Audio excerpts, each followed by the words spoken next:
بسم الله الرحمن الرحيم. يا أيها المزمل قم الليل إلا قليلا نصفه أو انقص منه قليلا أو زد عليه ورتل القرآن ترتيلا. إنا سنلقي عليك قولا ثقيلا إن ناشئة الليل هي أشد وطئا وأقوم قيلا.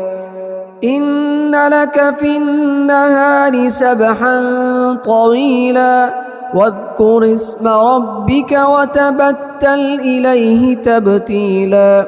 رب المشرق والمغرب لا إله إلا هو فاتخذه وكيلا. واصبر على ما يقولون واهجرهم هجرا جميلا.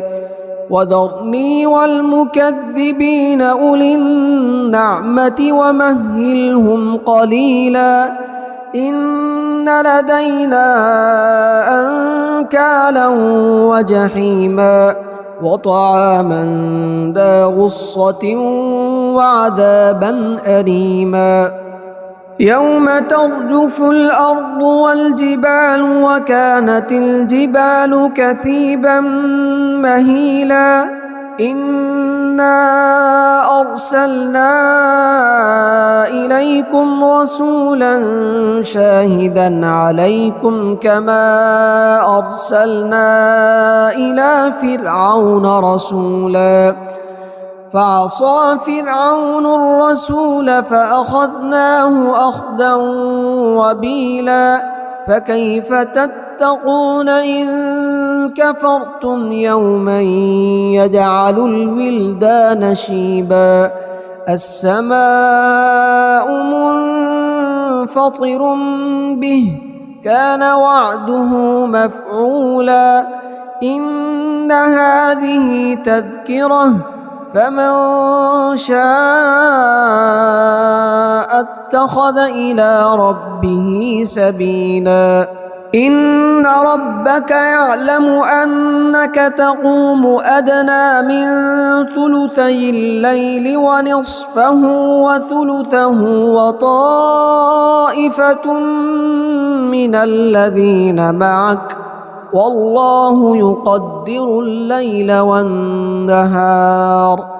علم أن لن تحصوه فتاب عليكم فاقرؤوا ما تيسر من القرآن. علم أن سيكون منكم مرضى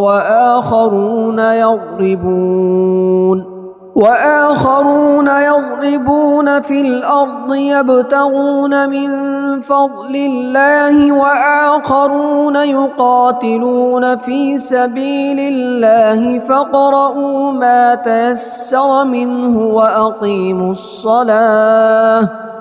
وأقيموا الصلاة وآتوا الزكاة وأقرضوا الله قرضا حسنا.